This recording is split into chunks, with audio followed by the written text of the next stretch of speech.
Friends, subscribe कीजिए the Maurya FT classes को, bell icon को प्रेस कीजिए कि जब भी मैं कोई नई वीडियो इस चैनल पे डालूं तो उसकी नोटिफिकेशन आपको मिल सके। फ्रेंड्स, आज मैं सेक्शन 80D को इस वीडियो में कवर करूंगा। सभी लोग अपने हेल्थ के लिए इंश्योरेंस पॉलिसी लेते हैं। इंश्योरेंस पॉलिसी जब लेते हैं तो उसका पेमेंट वो करते हैं प्रीमियम के रूप में। तो क्या हमें ये जानने की आवश्यकता नहीं है कि जो प्रीमियम हम पेमेंट कर रहे हैं उस पर कितना टैक्स में छूट हमें मिलेगा?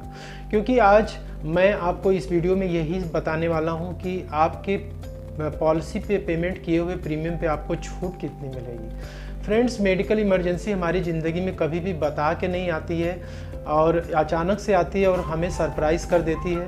तो दोस्तों, उस समय हम पछताने लगते हैं कि काश हेल्थ इंश्योरेंस यदि ले लिया होता तो शायद ये प्रॉब्लम्स आज मुझे देखनी नहीं पड़ती, मैं अच्छे से इलाज करा पाता, क्योंकि उस समय ह्यूज अमाउंट की ज़रूरत पड़ती है।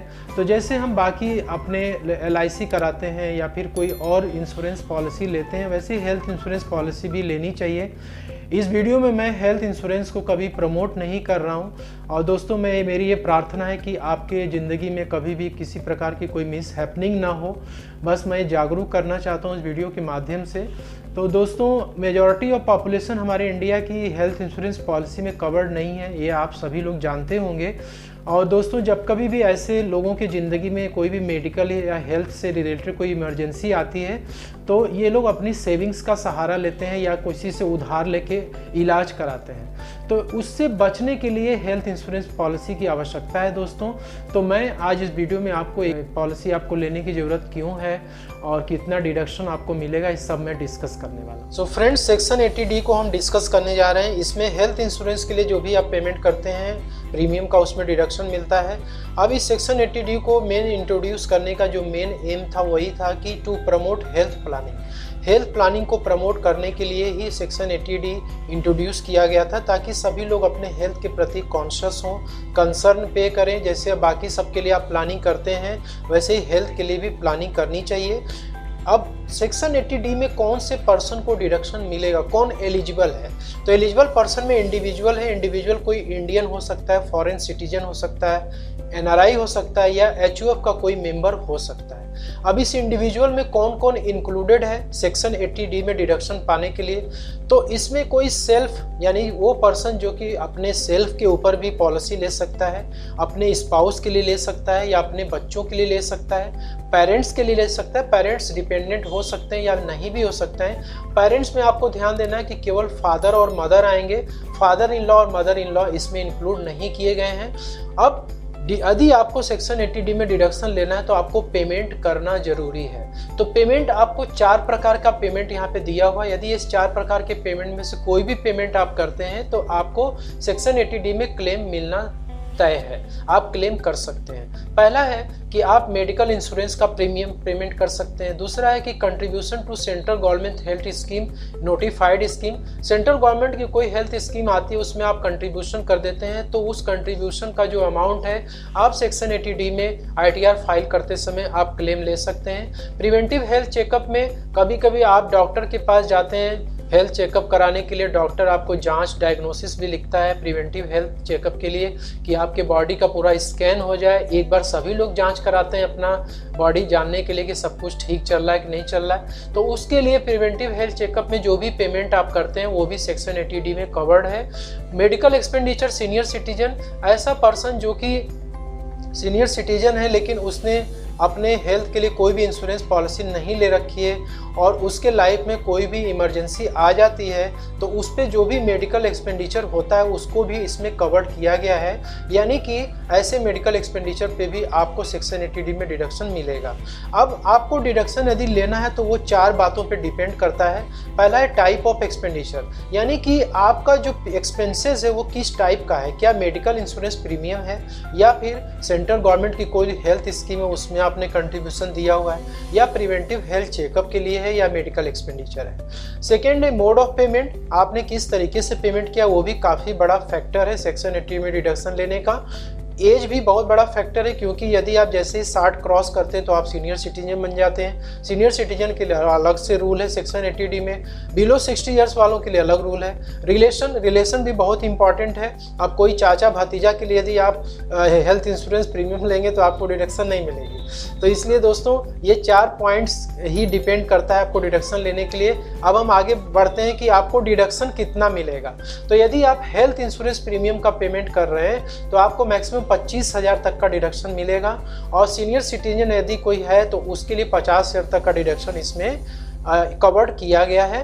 प्रिवेंटिव हेल्थ चेकअप के लिए 5,000 तक का डिडक्शन है, लेकिन ये जो 5,000 का डिडक्शन है इसी लिमिट में ही इंक्लूडेड है, अलग से आपको नहीं मिलेगा। अब डिडक्शन की जो लिमिट ऊपर मैंने बताई है इसको मैं थोड़ा सा बाइफरकेट कर दिया हूँ based on the assessee. Assessee individual HUF है, 2 प्रकार के असेसी इसमें कवर्ड होते हैं, और बाकी अदर फर्म है, कंपनी है, उसको सेक्शन 80D में कवर्ड नहीं किया गया है। तो इंडिविजुअल में 2 कैटेगरी मैंने बनाई, एक सेल्फ स्पाउस और चिल्ड्रन। सेल्फ स्पाउस और चिल्ड्रन, दूसरा है पेरेंट्स।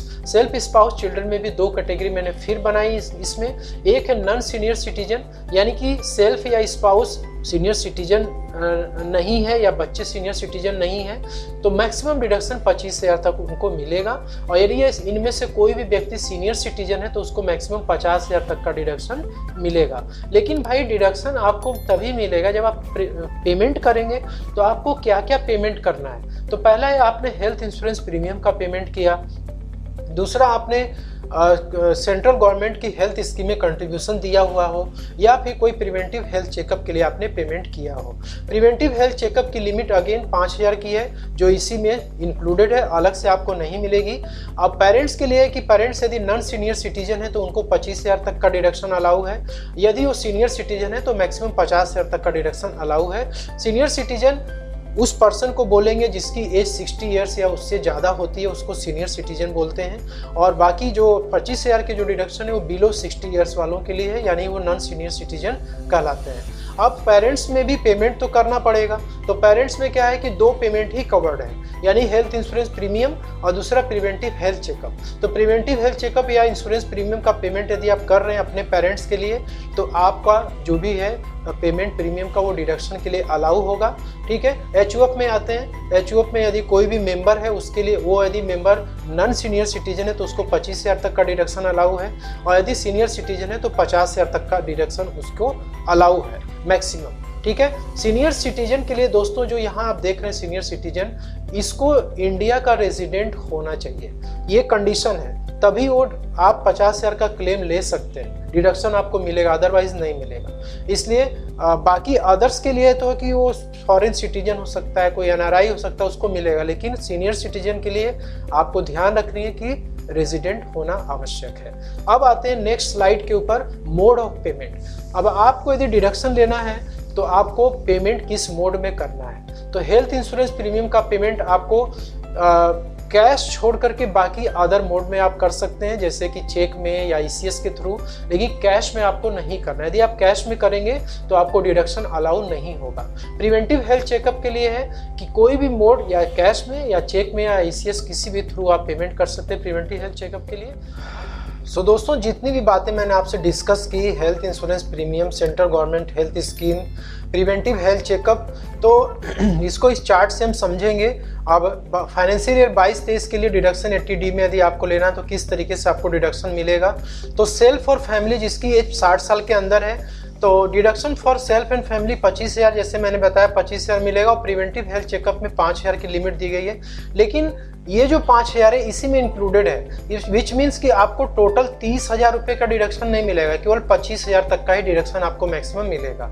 यदि आपने अपने ऊपर या फैमिली के किसी मेंबर के ऊपर या पेरेंट्स के ऊपर जिसकी एज 60 साल के बिलो है और उसमें आपने 25,000 रुपये अपने सेल्फ या फैमिली के किसी मेंबर के लिए, पेरेंट्स के लिए 25,000 का डिडक्शन है, इसमें प्रिवेंटिव हेल्थ चेकअप के लिए 5,000 है, तो टोटल कितने हो गए? 55,000 हो गए।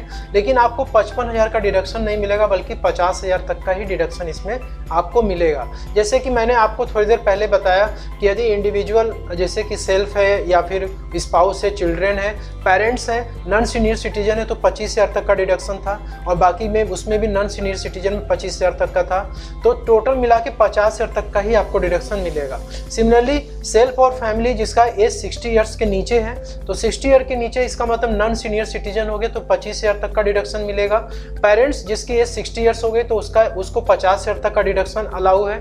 और प्रिवेंटिव हेल्थ चेकअप के लिए यदि आपने कुछ किया हुआ है खर्चा तो उसमें 5,000 है। लेकिन टोटल मिला करके आपको इसमें कितना आ रहा है, 80,000 आ रहा है, लेकिन आपको मैक्सिमम डिडक्शन 75,000 तक का ही मिलेगा। सिमिलरली सेल्फ फैमिली पेरेंट्स जिसकी एज 60 साल के ऊपर है, यानी कि वो सीनियर सिटीजन है, सभी लोग सीनियर सिटीजन है, तो उस केस में आपको सेल्फ और फैमिली के लिए तो 50,000 मिलेगा ही मिलेगा।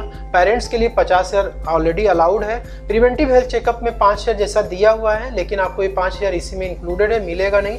टोटल आपको डिडक्शन यहाँ पे 1 लाख रुपए का मिल जाएगा। सो दोस्तों हम अपने लास्ट पेमेंट ऑप्शन पे आएंगे।